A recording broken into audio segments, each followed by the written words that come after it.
Donald Trump has not only demanded the hostages be released by this weekend, he's also called on Jordan and Egypt to take in Palestinians on a large scale so the United States can, quote, take over Gaza and begin a giant redevelopment of the enclave. Human rights groups say such forced displacement from Gaza would amount to ethnic cleansing, and both Amman and Cairo have strongly opposed the idea. Well, to discuss the challenges then for Jordan and for Egypt and how they may now try to work with a Donald Trump White House, I'm pleased to welcome to the programme Neil Quilliam. He's a senior Middle East research fellow at Chatham House. Hello to you and thanks for joining us. You're welcome. Thank you for having me.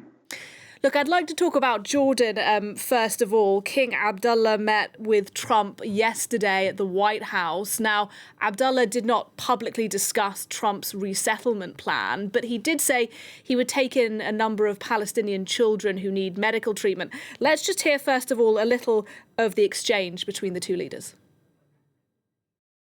I think one of the things that we can do right away is take 2,000 children that are either cancer children or in a very ill state to Jordan as quickly as possible, and then wait for, I think, the Egyptians to present their plan on how we can work with the president to work on the Gaza challenges. So I want to tell you, excuse me, wait, just please. I didn't know that what you just said, 2,000 children with cancer or other problems, and that's really a beautiful gesture. And Mr. Quilliam, how do you think King Abdullah handled those remarks to the press alongside Donald Trump? I mean, I think he dealt with them very adeptly, very diplomatically. I mean, you can see from his language, from his body language as well, that he's been put in a very uncomfortable position. So he was stretching, he was doing his utmost to, charm the president and also offer a very small piecemeal kind of solution, and that's, taking on 2,000 children suffering from cancer or other illnesses. I mean, that's probably as far as he can go. So, he reached out, he's offered the utmost, but he was placed in a really difficult position. Well, you say that's probably as far as King Abdullah is able to go. Just spell out for us why that is. I mean, he can't take Palestinians from Gaza. One, he would be complicit in population transfer. He would be playing a role in part of that. Two, how does that actually happen? I mean, there are the physical and logistical dimensions behind that. And three, demographically, what is he going to take 1 million from Gaza or 500,000 Palestinians? I mean, we know that it's illegal. We know that it's tantamount to ethnic cleansing. So he can't be complicit in that. And certainly his own country, has already 1.4 million Palestinian refugees, has something in the region of 1.2 million Syrian refugees and hosts of other refugees. So it would place a tremendous burden on the country. But also he knows that if they came, they wouldn't be going back. They're not coming as refugees as such. They would remain there and have a permanent presence. Neither Egypt nor Jordan is in a position to take that many Palestinians, and certainly wouldn't want to. I suppose one of the big challenges, though, for Jordan is the amount of money it does get from the United States, money that Trump has suggested the United States could simply cut. I mean, in 2023, Jordan was the fourth highest recipient of American aid. Do you think that money could be cut, and what impact would there be if so? It's difficult to know whether it could be cut. Trump also said yesterday that they can rise above cutting that aid, and that aid is released in 5-year cycles. So they're mid-cycle at the moment. But that doesn't mean that Trump couldn't put it on, I guess, on a kind of a permanent hold or a strong pause. That 1.4 billion a year cut would be tremendously difficult for Jordan. They are, largely dependent on external support and external aid, so it would really compromise, the Jordanian economy and the security. So it would put the country at considerable risk. But Jordan's stability, I think, not to overplay it, but Jordan's stability would be at risk.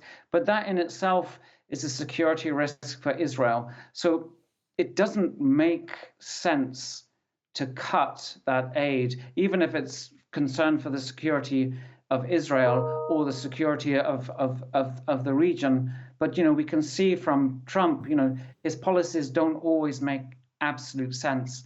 But the question is, does he really have the will to push ahead with this? Or is there enough kind of heft in the system to mitigate and to push against it and to advise otherwise?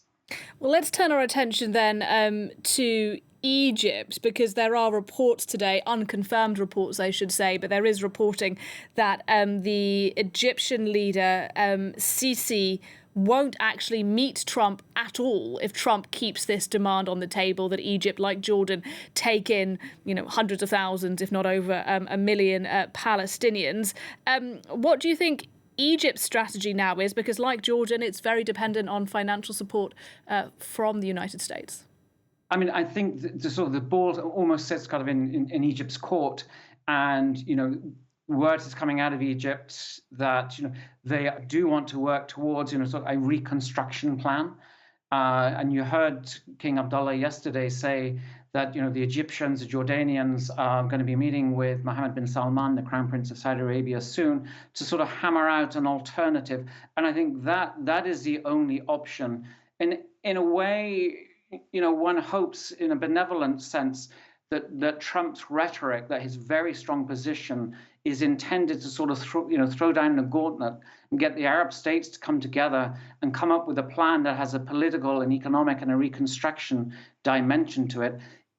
I think that's the only thing they can really do to sort of push back, or at least persuade Trump that his plan is just completely unworkable. It's dangerous for the region, and it's completely illegal too.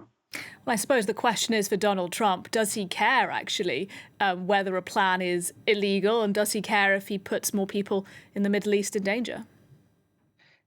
The answer to that might be no, but then how do you operationalize that? I mean, what does it actually mean to move 2 million people? I mean, who's going to do the moving? How is that going to happen? I mean, that in itself, is the US going to put boots on the ground to make that happen? Or are they just going to sort of say to Israel, do whatever you want? But I can't see how that can possibly happen, whether he likes it or not, or whether he wishes it or not. How do you actually operationalize such an ill thought out plan? That's going to be like a fly in the ointment for him, or at least something that's going to make this idea hopefully just disappear. And look, if we zoom out a little bit here, what role do you think other big Middle East powers, other allies of the United States like Saudi Arabia, may play in the weeks ahead as we try to think about how these Arab countries navigate this relationship with Donald Trump? I mean, I think it's about the Arab states coming together, working together. There is a clear common cause, and I think you can see the leaders cooperating and coordinating on this piece. And I think that is going to be what they're going to have to do. And this is why and how they're going to have to come up with an alternative plan. But at the moment, what you have, Arab leaders coming together and really pulling together, and clearly Arab populations behind that.